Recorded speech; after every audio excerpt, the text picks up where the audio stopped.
Katambay, nandito tayo ngayon sa sitio ng Tadlok. Pupunta natin ngayon yung Garza Island. Yan. Nakita nyo yung tulay, yung hanging bridge. Nan.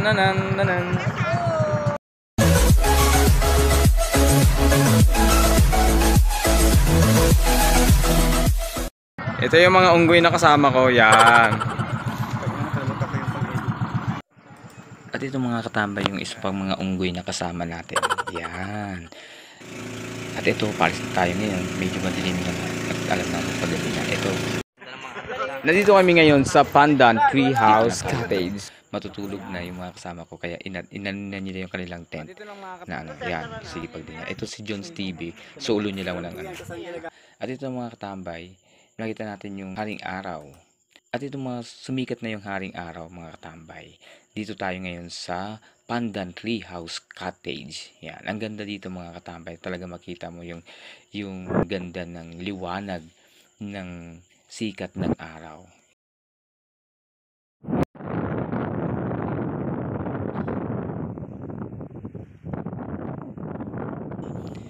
At yan, ako ngayon pag-alagala muna ako dahil nagpipicture ako kasi ang ganda ng sunset kaya kinuha natin. Ito, yan. Yung mga katambay, ang ganda, di ba? Yan, tingnan natin. Ito ang ganda ng house nila. At yung ang daming mga bangka din dito mga katambay. Na kasi yung mga nabuhay ng mga tao dito talagang pang-ingisda. Yan, pagtatambalang din. Kaya yun yung kanilang mga pangunahing hanap buhay sa Garza Island.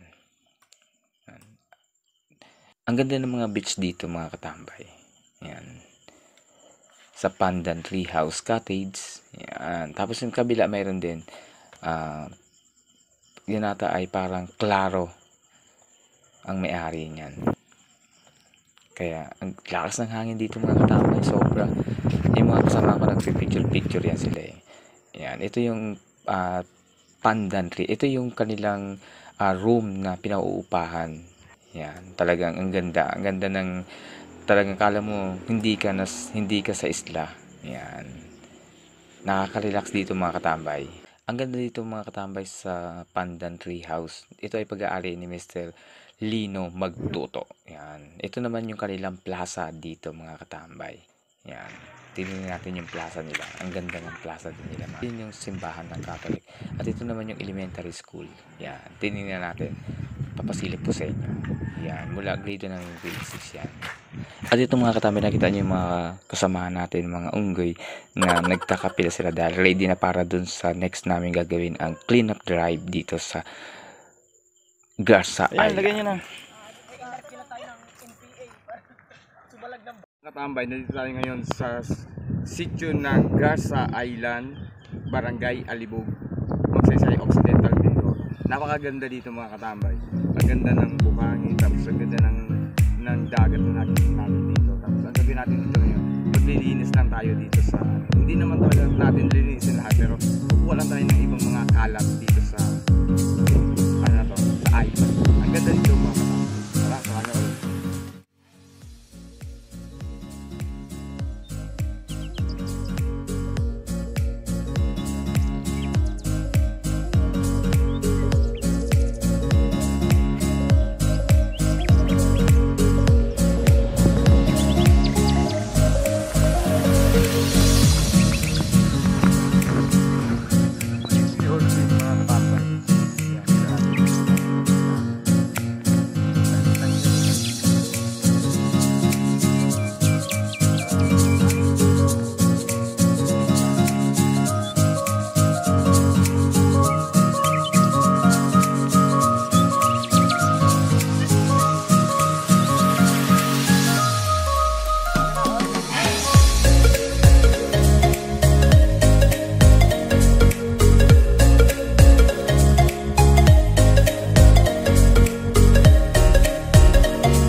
At yan mga katambay, makikita ninyo yung kuha ng drone ni Mr. Carlo Bonilla ng Film Impact.